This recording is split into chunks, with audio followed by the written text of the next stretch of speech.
we treat it as if our teens should know how to act online without any kind of training. Why? Why should we do that? We don't give our 16-year-olds the keys to our car and to say, hey, go at it. I'm going to trust you, but if you get into a wreck, then you're not going to have any privileges. But that's what we're doing with the internet. Teens don't want to be treated like victims online and restricted because other bad actors are doing things that they shouldn't do. Instead, they would like there to be practices and norms that enforce good digital citizenship online. And for those practices of digital citizenship to be enforced for everybody, not just for them because they're vulnerable or at risk. Hi, Rabble. Hey, Alice. So there's a lot in the media these days about children and teens on the internet.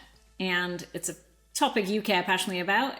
It's come up a few times in interviews. And so we were really excited to have our guest today, because that's really her area of expertise, Pamela Wisniewski, who is currently principal research scientist at ICSI, the International Computer Science Institute. So why don't you tee this up for us a little bit? And I'd love for you to share a bit too about your point of view on what is going on in this space around kid safety, and are we heading in the right direction? Absolutely. You know, we hear so much about concern about kids and their safety. And as we heard with the Jeff Jarvis interview, every time there's a new medium of communication, there's a bit of a moral panic of what is it doing to the young people, and how is society changing, and what are the negative effects of this? And Pamela Wisniewski really went beyond those fears and talked to adolescents and did real research into the impacts of social media and mobile phones on adolescents, and the ways in which we can adapt to these systems and make them better. And so her research is really grounded in how to work with young people so that they are safer and they are healthier with their internet systems, as opposed to going with a prohibitionist approach where we say we'll just ban all minors, and then magically when you turn 16 or 18, you'll have all the ability to handle it because it's like a light switch. All of a sudden you're 18, you're an adult. Right. That's just not the way human development works. Yeah. You're not protecting people against these big companies by creating these bans. It pushes people into the hands of the big companies.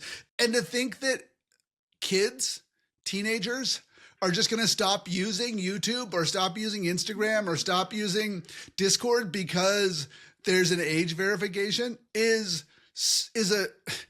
crazy, because it's like a bunch of people wrote laws that had never met a teenager and they had never been teenagers, because we know that just telling a teenager don't do this thing, that doesn't work. Well, it makes it more appealing, right? So one of the things I loved about this conversation was that, along with all of the things we just talked about, that Pam comes up with a lot of alternate solutions and ideas. So we should probably take a listen. I'm so excited to have Pamela Wisniewski, a principal research scientist at the International Computer Science Institute, affiliated with UC Berkeley. And she's a leading researcher into the effects of mobile phones, of internet, of social media on youth today. And so much of us have these giant debates about what do we do with algorithms? What do we do with speech? What happens to young people when they're using this stuff? And so few people have done the work actually talking to these young people and actually researching it and actually publishing papers on it. So thank you so much for coming on revolution.social. Thank you so much for having me. I really appreciate being here. We have all of these ideas about the way in which social media affects all of us, the way in which the internet is affecting all of us, and the way in which it is affecting minors. But I'm wondering if you could talk about how you've gone from opinions to really trying to research this and talk to young people. Sure. So when I first started down the path of looking at adolescents and their online safety, it was part of a grant proposal that was funded at Penn State University.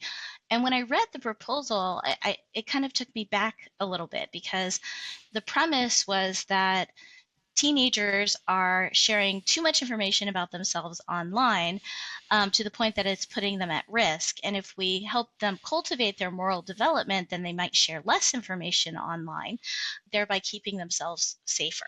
I worried that this was a little bit too much victim blaming, because my dissertation research was on interpersonal boundary regulation for adults on social media and how we don't get it right. We'll post that we're on vacation, and then there's websites like the Come Rob Me Now, that'll let people know that, we're not home right now. And so really looking at it from the privacy paradox research of, like, people say they're concerned about their privacy, but then their actions don't matter. I wanted to instead unpack, like, the types of risks that teens are actually encountering online, and what they were doing to cope with it. And so back in my early research, back even in 2015, a decade ago, we did a diary study of parents and teens about the information breaches, the sexual solicitation, cyberbullying, and other types of online risks that teens were encountering online. And that was really our first inquiry into what teens are experiencing, rather than just taking it from a parental perspective. And some of the really cool things that we found were, one, we asked teens a question at the end of the week of, like, well, how was this problem resolved? And we were getting responses like, what problem? This wasn't a problem. You just told me to report on something risky that I encountered, and I did, and there was nothing to resolve because this is commonplace. And then the other important finding from this study back in 2015 was that parents were just not aware of what their teens were seeing online, and they were overreacting to smaller risks, which were making the teens less likely to come to them for help when they encountered something that was really problematic. And so this really just set me down the path of trying to understand the risks that teens are encountering online from a resilience-based perspective. The idea of resilience is that we want to take a strength-based approach rather than a deficit-based approach of trying to empower teens online and help them overcome adversity, rather than taking an abstinence-only approach of protecting them from anything and everything online. That's such an interesting perspective, because so much of what we hear about in the discourse about what's going on, just not just with teens and adolescents, but adults too, is this addictive thing. This is this, the algorithm is doing these things to ourselves, or we're putting in positions of harm. And so the solution for adolescents is to say, well, let's ban people under 16, or let's do parental block software or monitoring software. And I know you've done a bunch of research into that. I want to talk about it. Instead of the idea that this is our social space and this is the space in which we're connecting, and what are we doing here that helps us, and how do we navigate it in a healthier way?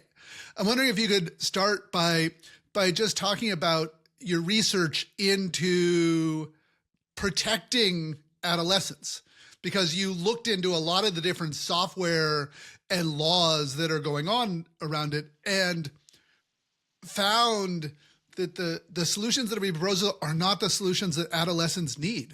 Right, exactly. So again, some of our earlier work back in 2016, 2017 was looking at parental control software, and not only how parents were using it, but also teens' responses to it. And some of the results that we found is, one, we did a feature analysis of 75 mobile apps used for parental control.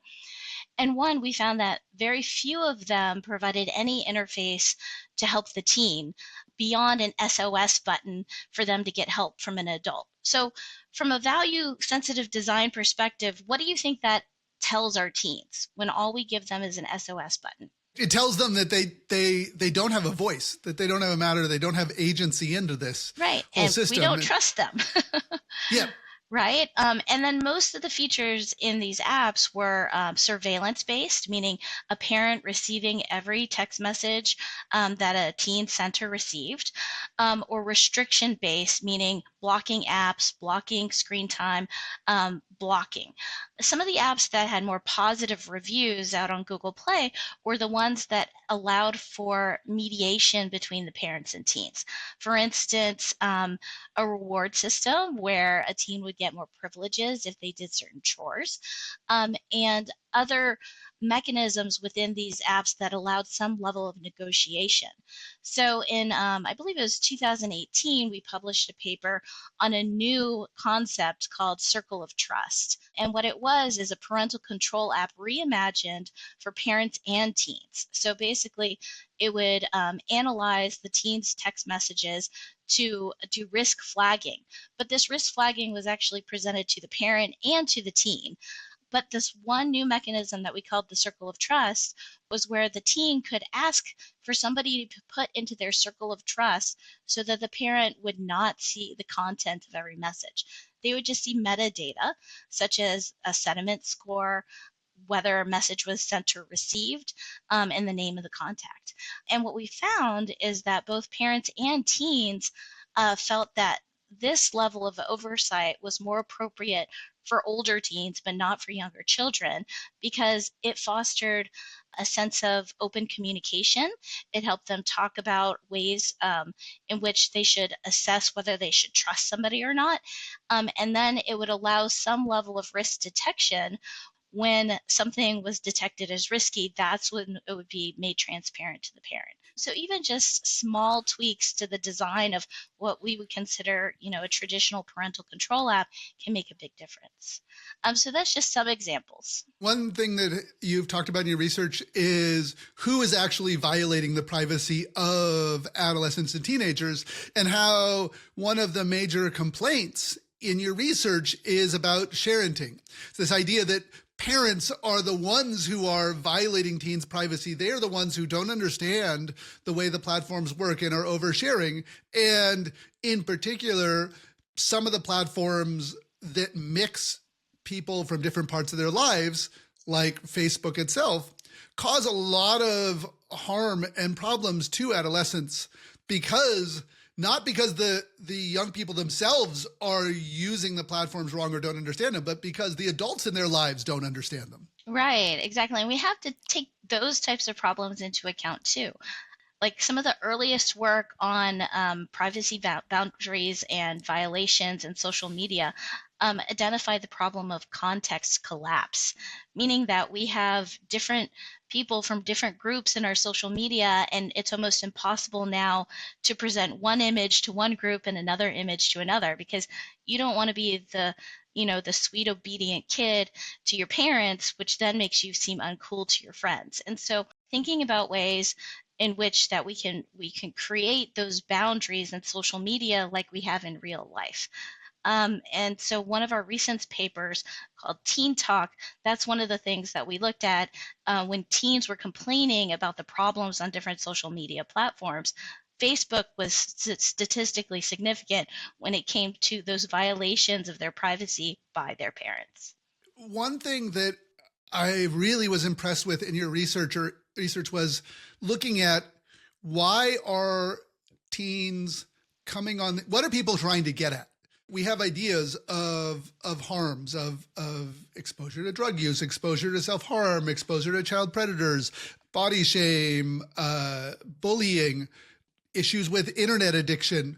But what that language doesn't, that framing doesn't do is, why are people choosing to use social media, choosing to use the internet, choosing to use AI chatbots to address these issues in the first place? So I grew up as a privacy researcher to start, which transitioned to online safety. And one of the things that I tell people who are doing privacy research is privacy is a secondary goal. Nobody goes online to be more private. So we usually have some other social need or informational need that we're trying to fulfill by going to these online platforms. And it's really important to understand those motivations and think about online safety from that perspective.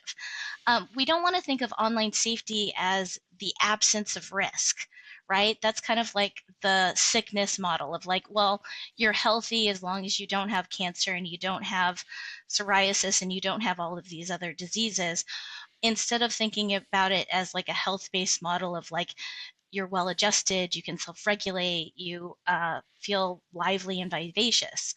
But unfortunately, when it comes to the online safety of youth, we are taking that protectionist model instead of thinking about it as, okay, well, what do teens need to be healthy and safe online? They need skills to self-regulate. They need executive functioning skills. They need coping and some boundary negotiation skills. Those are all positive things that the internet could afford our youth if we gave them that opportunity. So you're talking about this idea of a resilience model of saying, rather than like let's keep the kids sort of locked away, or let's keep everyone locked away, this is this dangerous addictive substance, let's build a resilience model. And a few years ago I moved to New Zealand, and one thing that surprises everybody in New Zealand is that New Zealand has taken this resilience model and applied it to things like drugs and alcohol. So in New Zealand, if you are with your parent, you can go into a bar and buy a drink for a 14-year-old because the parent is there, and because the goal is not keep anyone from drinking before they're, 18 is the legal age for drinking here. Keep everyone from drinking anything till that age. And if they drink under that age, they do it in secret where they're more likely to abuse it. Instead, it's make it part of this conversation, make it sort of cultivating resilience around people's relationship to alcohol. And, as an American, that was very shocking. The idea that a kid can go into a bar with their parent and have a drink as long as they're there. How does that resilience model apply to our digital spaces, both for minors, but also for adults? Like, how do we build things in that way? And what has your research shown about that? Sure. So a lot of the research is showing there's problems because we don't have that model. Like, we talk to parents and teens where parents use trust-based models. Like, well, I trusted my teen until they did this horrible XYZ thing, like with porn or something else, and then I had to take it all away from them. That just bothers me because, like, we treat it as if our teens should know how to act online without any kind of training. Why? Why should we do that? So I like to use the analogy of motor vehicles. When we have a younger child, we give them a bicycle with training wheels. And once we know that they're ready to ride without those training wheels, we take off the training wheels. We don't give our 16-year-olds the keys to our car and to say, hey, go at it. I'm going to trust you, but if you get into a wreck, then you're not going to have any privileges. But that's what we're doing with the internet. And so we need to think of it in terms of digital literacy and skill development.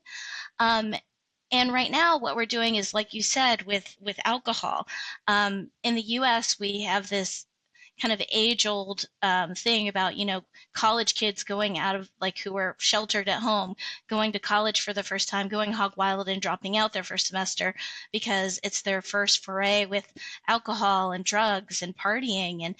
And we want to avoid that kind of model. Is we don't want there to be a wreck or some kind of catastrophic problem once we give our children the keys to the internet. So that's why I think I like to take a developmental approach to online safety. So if we're giving younger kids access to tablets, like, one of the biggest mistakes that I made as a parent is I exposed my daughter to YouTube before I exposed her to YouTube Kids. There is no going back once they know the loveliness of all The this full stuff. YouTube exists. Exactly. And so, like, I would have rather started with YouTube Kids and then, like, gradually worked up. Giving our younger children phones that are locked down to give them the chance to learn some basic communication skills from a phone. There are platforms for social media like Zigazoo that are more for kids, possibly introducing platforms like that with some oversight before letting them on Instagram or TikTok. And so just finding ways to scaffold learning, just like we do in the educational system, so that we can set our kids up for success. We don't necessarily need evidence to know that's worked, because that's how we've built our entire education system. But we have research showing that those who give a chance, who are given a chance to learn and to make mistakes, learn more, and resilience in a way like inoculates them from some of the worst problems that they could encounter if they don't learn how to handle the smaller things. That brings up a really good point, is that like the way in which we teach people and have them learn how to do that, everyone needs to do that. So much of the language around internet, mobile phones, social media is around a language of addiction. And I know that you've done some research and understanding in the addiction framework and the addiction sort of framing of things. One of the things that I've seen you talk about and other research talk about is this sort of, does everybody fall into addiction, or is it people who are already addictive prone who have more issues with social media abuse? And how is it different than physical addiction? Like, is it a drug? Sure. I'm not a psychologist or a psychiatrist Yeah. to answer that question definitively, but some of the things that I can say is that even as an adult, I have a hard time not mindlessly unlocking my phone and scrolling through Facebook. And so even as an adult, I need to set tools to self-regulate, like for instance, setting a 2-hour limit on my Facebook use. And those are skills that can be learned. Executive functioning and self-regulation are skills. And we're seeing this all like this new society of kids who are being diagnosed with higher levels of ADHD, as well as just we're an attention economy because our time is always like, we can't be bored. And that leads us kind of down this path of like this on-demand society of like, I don't have to listen to this episode that I want to watch without commercials, or I don't have to listen to any songs that I don't want to because I have my own playlist. And so because of that cultural change, we've forgotten how to self-regulate. Yeah. And that's not necessarily the same thing as addiction, right? And it's more that the norm is to be always connected, especially at work and at school, because we have to be. And so how do we set those boundaries, and how do we do good hygiene around our digital practices? And I think that's something that we all need to learn, not just our children. That relates to both our own use of it, but also which platforms we choose to use.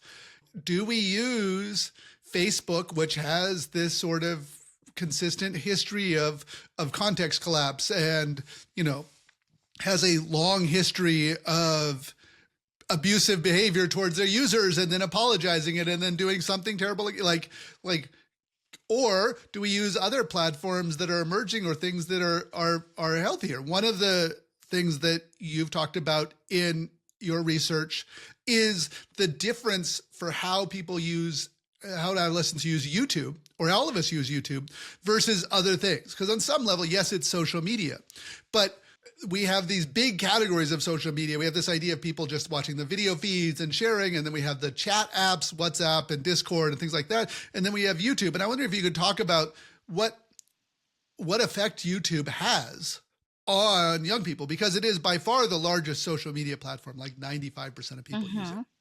Well, and we have to think about it this way, like every platform has different affordances for how you use it, and then different people use those affordances differently. And different people use them in different ways at different times. Like if my daughter learned to read while using karaoke on YouTube because she loves to sing, right? And so we have to think about the way in which these technologies are being used, not just treating it as one monolithic form of use. So some of the things we know about YouTube are go in and change the setting to turn off autoplay. To some extent, it's better to watch longer videos than the short reels, and start raising the awareness of your kids to have them start self-reflecting on what are their areas of problematic use. For my own 11-year-old daughter, she decided that it was reels, which honestly, I get stuck in reels too, right? And so she made the decision to disable some of those technologies on her device because it was problematic and it was something that she didn't know how to manage on her own. And so those are really the conversations that we need to be having with our kids instead of using these really strong addiction narratives, because a lot of times those addiction narratives turn into shame. And when somebody is being taught through shame, they tend to hide and they tend to get fatalistic of like, oh, I'm a bad person and there's nothing can be done, and it'll hurt their entire self-esteem. So instead, showing kids that regulating use is hard for me too, and here are some of the skills that I've learned to cope with that. Allowing your kids to call you out when you're mindlessly scrolling on your phone, or setting some good digital practices in the home help with some of those things, and using restriction more as a last resort when people like realize, hey, there is a really big problem here. That's so true. And, we have this idea that you should go to doctors or go to your therapist or go to your parents or your school teachers or your school counselor for when you're having a mental health crisis or when you're concerned about something. Your research talks about how much adolescents and all of us use YouTube, use these social media platforms, and now use the emerging AI as a way of answering these questions, a way of figuring it out, because there's endless patience there. Mm-hmm. So much of the framing is this negative mental health thing, but your research shows that a lot of people are using it for positive mental health. Right, yeah. So one of the papers that we did, we had youth donate their Instagram data files to us, and we analyzed their private messages or their DMs for instances where they mentioned suicide or self-harm. One finding from that is that suicide and self-harm language has become very mainstream, almost creating this desensitization effect, where somebody will use it as a joke of like, oh, just cut me now. That might be something that we need to address with our youth, to let them know that the use of suicide and self-harm language could potentially be detrimental, and to teach them different pragmatic language that could be used to express the same feelings. The other thing we saw was that suicide and self-harm was being used as a form of sextortion, of like, oh, I'm going to kill myself if you don't share that naked picture. And those are the instances where there needs to be a red alarm, and some interventions and some ways to help these kids navigate those types of situations. But the majority of the posts that we saw were actually pretty positive and protective, in that they were encouraging each other, saying like, sharing thoughts about suicidal ideation, but then somebody saying, don't do it, I'm your friend, I'm here for you. And then the teen saying like, I can't talk to my therapist about this, or my parents, they don't understand. Or teens getting together to celebrate recovery, such as like, it's been a year since I've cut. And so we have to be careful when we're thinking about terms of service and content moderation, that we're not just blanket restricting these types of conversations just because they're on sensitive topics, because this might be the only lifeline that some of our youth have. The stigma around mental health is quite pervasive. And even though there's awareness campaigns out there saying call 988, and it's not, you shouldn't be ashamed if you have a mental health problem, like in practice, we all know that if you disclose any kind of mental health problems, there is still stigma around it. And so these youth are aware of that, and they're trying to seek out support in ways that they feel are safe and beneficial for them. That also gives us a moment to reflect on how can we improve our mental health support structures for youth, so that they can feel safe at home to talk to their parents and to talk to their school counselors, because obviously right now that's not something that we have. Yeah, I mean, that's so fascinating, because the predominant narrative of people who want to reform things right now is this idea that we should just ban any discussion of mental health crises, ban any discussion of suicide, and try and like catch any discussion of self-harm and things like that. But your research, when you actually looked at the private DMs of adolescents on Instagram, was that they were trying to help each other. And they were trying to fill a gap because these are topics that we have made taboo as adults. How many parents do you know have it on their list of parenting to-dos to talk to their 10-year-old about self-harm and what self-harm is, and this is what you would do if one of your friends is self-harming? These are actual things that our kids, like in elementary school, are dealing with because of exposure through the internet or otherwise. And we can't prevent all that exposure. And so we need to start thinking about, like, when do we talk to our kids about safe sexting? When do we talk to our kids about digital self-harm? When do we talk to our kids about how to gracefully say no to a request for a provocative image? Or how do we talk to our kids when they get body shamed online? And instead of grabbing our pearls and saying, like, oh no, not my kid, taking a more practical approach of saying, like, this is kind of our world now, and dealing with those things. And just because we ban them from social media doesn't mean that they're not going to be on it. The kids who really want to be on there, they're going to get burner phones. They're going to use VPNs to spoof their IP if they're in states with bans.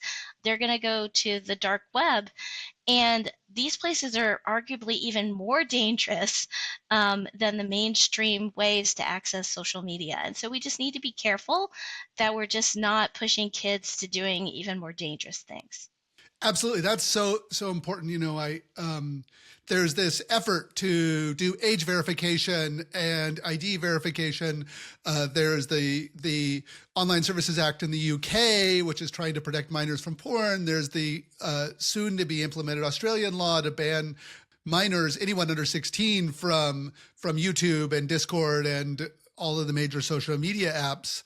And there's a proposal here in Aotearoa, New Zealand, to do something similar. And in each of these cases, you're like, are we really actually stopping the kids from using this, or are we putting them in a more precarious place?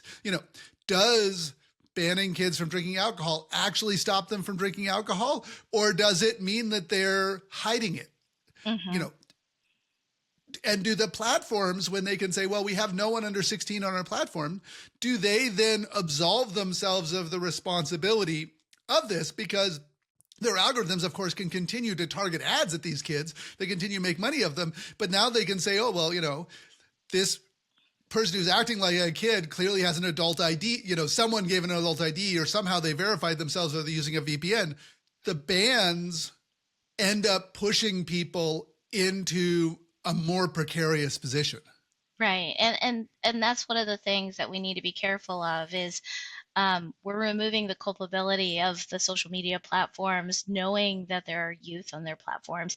Like, for instance, there was an article posted today, or in the last week or so, from, I believe it was OpenAI.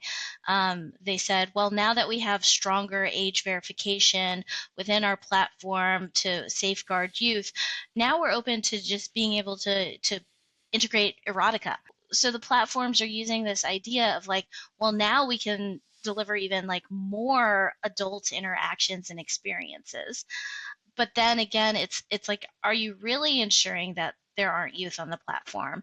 And even outside of the platform, like, for instance, apps that serve ads, or the ads that come up on YouTube, like, those I've noticed myself have gotten even more inappropriate with some of these bans for youth. I almost want to propose the opposite, is like, I would love there to be spaces, digital spaces online, that have reverse age verification, meaning that they are kids only spaces with some trusted adults and moderators where adults can't be. My daughter wanted to reinvent Club Penguin because she just thought that was a great idea. But the thing is, we're taking away all of these spaces where youth can interact when we're not looking at how safe it is anymore to play in the streets of the neighborhood. Because if we're taking away the physical spaces where kids can be and play and socialize safely, and then also taking away the digital spaces, we're not really leaving them with much alternatives. Yeah, I mean, there's this paradox where we have we have been worried about the physical spaces that kids might go into and go out in the world. And so we take that away. And with the COVID pandemic and the lockdowns, that did it too. And it drives them into this online space. But then where do they get the playground? My now teenager we lived in Portland, Oregon at the time, and they would go out and walk the dog. And 3 different times when they stopped an adult for asking for directions to just walk home. This is a very safe suburban Portland, Oregon neighborhood. And 3 different times, instead of giving this kid directions, which the adult knew about, they actually called the cops and had the cops come and take my kid home. And I was trying to say, we had ideas. They had a phone, they had the space, everything else. They were just, talking to what looked like a trustworthy adult. And we're now saying you can't trust those people and everything else. And so we drive kids in order to protect them online. And now we pull them off of things. And, there's the ironies of these protections in the UK with the Online Services Act. Kids are allowed to be live streamers. They can go on Twitch and do a live stream, but now only adults can comment on their stream because we're protecting kids. So in order to protect kids, you stop other minors from being able to comment. And so now we have 15 and 16-year-olds who have the right to stream because that's a free speech right, but they don't have the right to talk to their peers. And so is that protecting kids by saying, okay, now we're going to have a 15-year-old do live streaming and only adults can watch them? Right. Yeah. That seems a little a lack of equivalence there. And I think that's just one of the examples of what we're doing in this space is very much driven by fear instead of doing things that make sense and that are practical, because we all want to do something and we all know there is a problem. But trying to figure out how to solve that problem, nobody has agreed on. And it's the sound bites that get the most attention. And we need to be careful of that because if we keep following the sound bites, we're going to have this moral panic where we're just going to cut teens off from everything until they're adults, and it's going to restrict their opportunities and their ability to learn, and it's going to disproportionately harm those who might not have those resources at home and who may need more support, like autistic youth or LGBTQ plus youth, those that need stronger and larger support networks that are more diverse. So this gets into another thing that I think is fascinating is one solution people propose for this is saying, well, you have to use your real names. And let's just verify everybody's IDs, verify everybody's age, hand over a driver's license and ID. And your research talks about anonymity and how it is actually an important aspect of something that adolescents need the ability to be anonymous in order to protect their own safety. I wonder if you could talk about the utility of anonymity and how it differs Sure. Yeah. from what you found in your research versus conventional wisdom. I'm not a lawyer, but there are some folks in the US who argue that our right to be anonymous is part of our right to free speech. And to some extent, I think that there's truth in that. And I've also been part of support communities for stigmatized populations. You don't want to be somebody who has to use your real name if you are a victim of child abuse or if you are somebody who's been diagnosed with a chronic STD. You want to be able to seek support and advice without using your real name. That also goes along with the whole idea of the right to forget. One of the reasons we argue that we should keep youth offline is because something you say now will be on the internet forever, and therefore it might affect your job opportunities, 30 years from now. Well, that kind of negates the idea of like always having to use our real names for every service. But there's also like levels of anonymity and like digital personhood that we can work on. Like for instance, there are services that could be used to just verify age or just verify like that you were a school child or that you're a part of affiliation of this group, and doing it in a decentralized way that preserves privacy but gives some level of verification based on certain attributes might be one way to do that. That was something that we looked at on a DARPA ISAT study group, not using this as like a digital ID, but like being able to verify certain aspects of one's identity in the context that it might be needed. Yeah, and it's still quite tricky because, you know, we have this case of Discord and others who were using these verification services, or the T app, which was an app that had a big data leak earlier this year, where this was for women who wanted to report potential sexual predators or men who were behaving poorly when they were considering dating them. And they promised that they would delete these IDs. They promised they would do the right thing. And it turns out that they didn't do good data hygiene, and all of the ideas of all these women leaked. And then there was a huge backlash, and a huge bunch of them received stalkers and other things like that through the verification. So it's quite tricky. Once you collect the data, even if it's not public, it's very hard for platforms to keep it private and not leaking. Right. And so being able to keep some information anonymous to be able to seek the right resources is something that our youth might need to do with or without parental consent in some cases, depending on the situation. I was a victim of child abuse when I was between the ages of 10 and 14.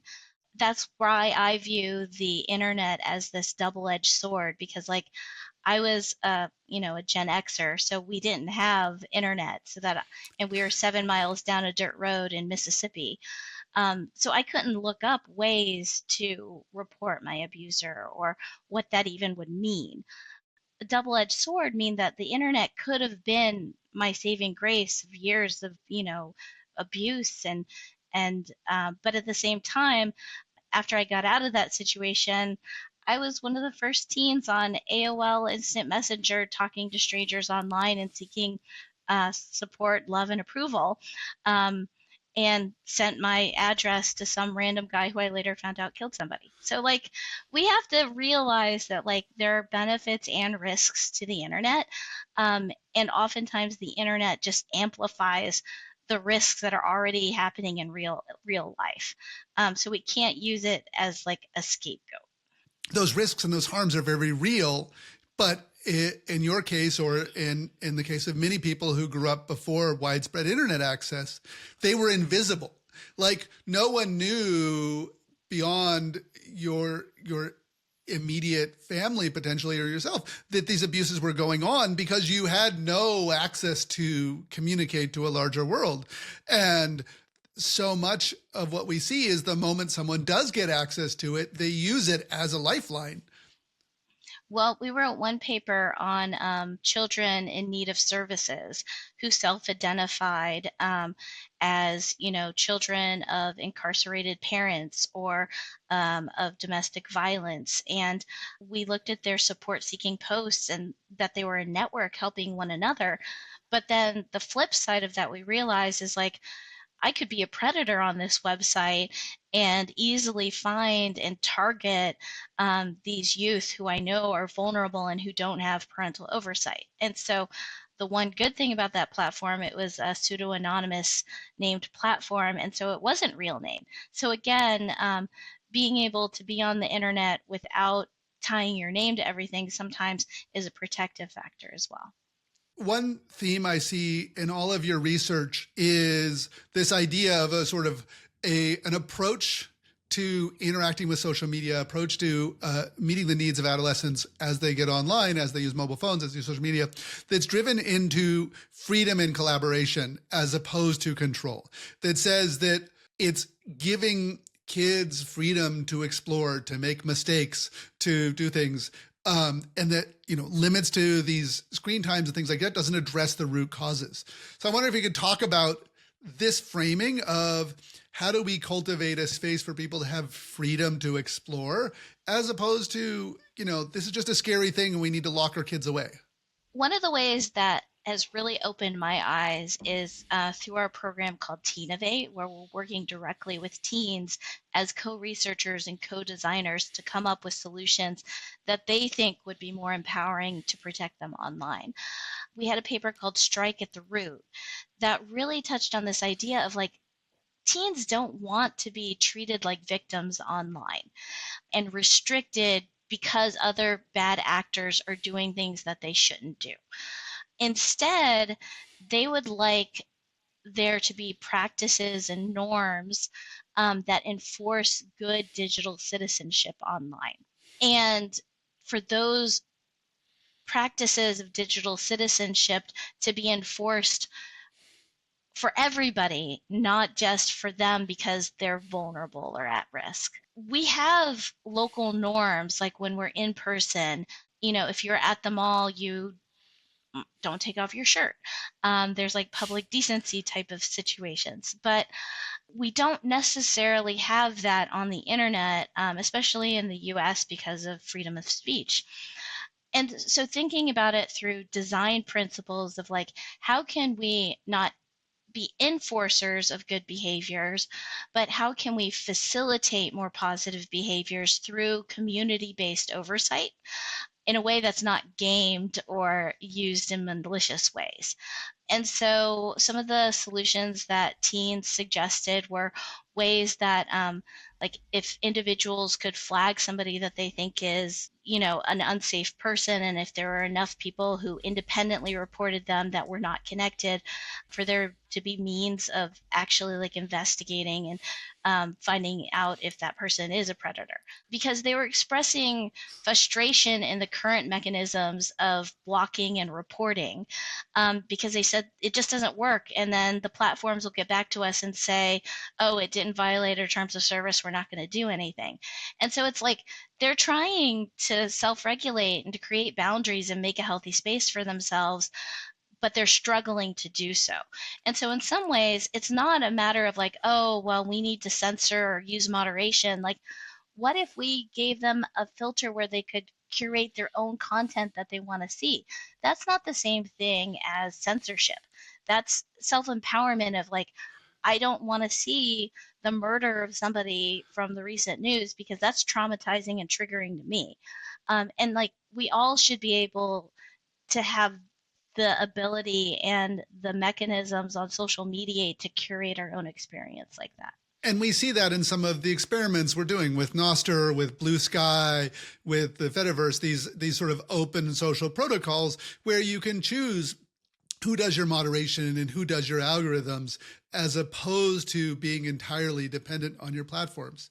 You talked earlier about this idea of affordances, and affordance is the way the technology is designed, what it allows you to do, what it makes hard, what it prevents you from doing, and sort of the direction it does. It's like, how does the technology work? Mm-hmm. In your work, you've touched on all of these problems that these platforms have, and you've touched on the real way in which people use them. What are some of the features or structures or things we can do that your research with adolescents has driven and that we can fix things? Is it status validity of followers, or what about the attention-seeking dynamics? What about the pressure to perform? What a pressure to be seen? What about the design that is driven by advertising? What needs to change? Sure. And the answer is a lot of things, but we need to do more granular exploration and examination. Like, we need to think about this more from like the medical model of like, we need to do the evidence-based research, almost like a clinical trial on what interventions work and what don't. So like, for instance, and not from my research, but from others, we found that kids binge watch YouTube and other platforms a lot less when you turn off the auto play feature, right? There's been some research on the effects of having an infinite scroll versus something that like is turned off. There's been a lot of research on intelligent privacy defaults, and then defaulting child accounts to a more protective level of privacy, but giving them the agency to possibly change those defaults. And so we need to do it at that more granular design pattern level, which was like the premise of my career award back in 2019 of safety by design. We need to embed these design patterns into platforms in a way that's not restrictive, but like looks at safety mechanisms proactively. Being able to modify your news feed to be able to filter out things that might be harmful to you that might be, acceptable to other people. In one of our recent papers, we found that body shaming often happened more frequently in group chats on Instagram rather than one-on-one. So that might make a recommendation towards maybe group chats could have more moderation or even just like an AI assistant type moderation.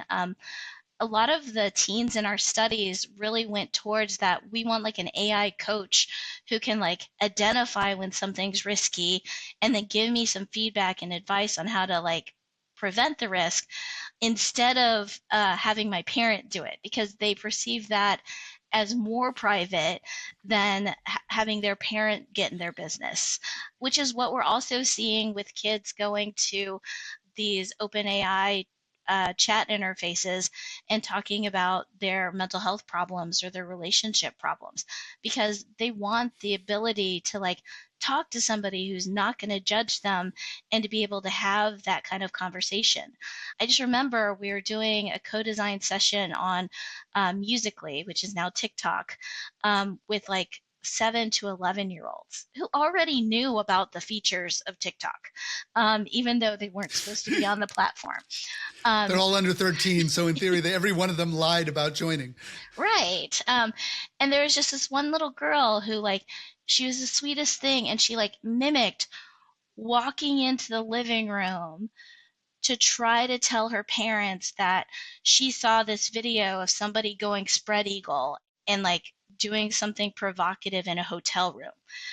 And, like, the fear on her face of her just, like, acting that out to be able to ask her parent for help really just resonated with me on like these kids have so much to deal with and they're like so anxious because they don't want to get in trouble and she didn't do anything wrong.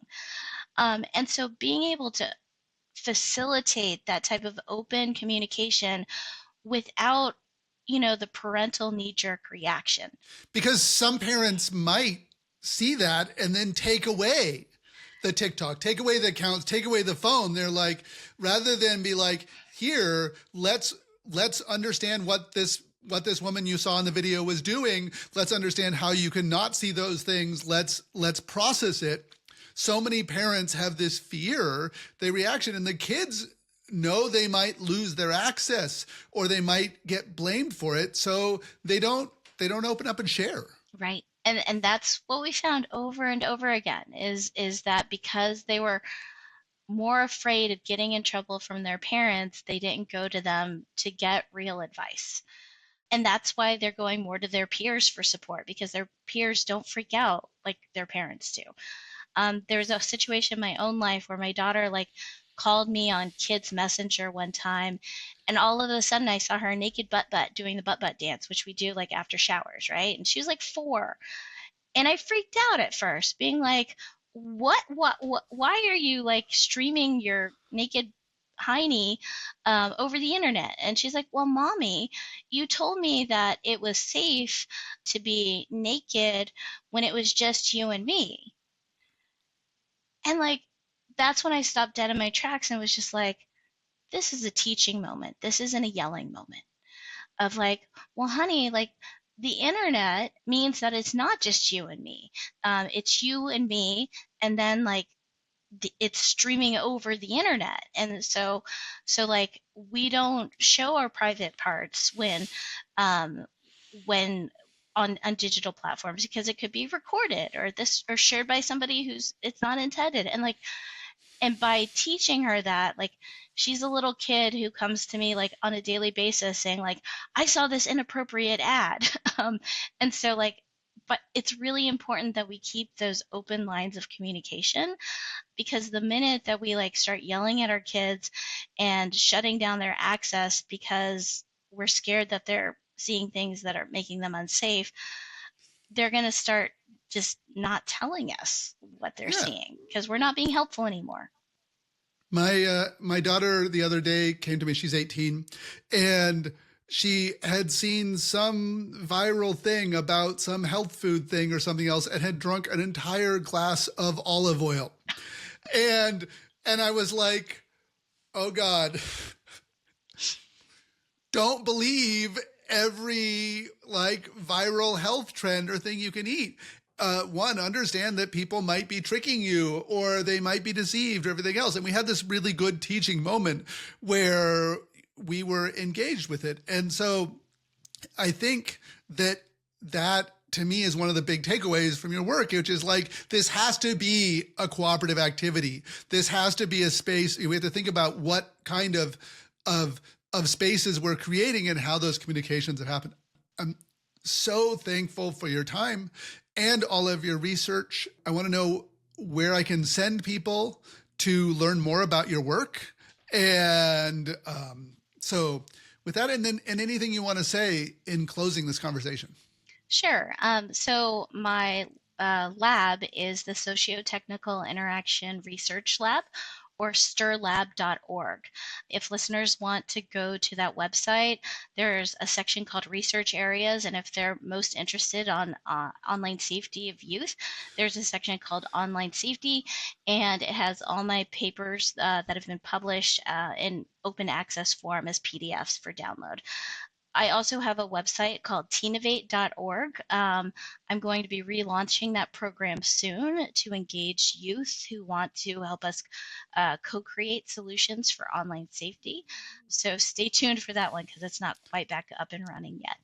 And then just generally, these are topics that, are near and dear to my heart, and I'd love to collaborate with other folks who are both like-minded and those who come from, opposing views, because I think it's when we have these real conversations of, admitting that we don't have it solved and there's not a silver bullet, that we can start working incrementally on like some solutions that can work towards at least a better and safer internet for youth and for everyone.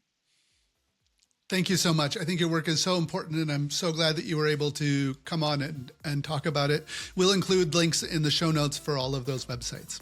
Great.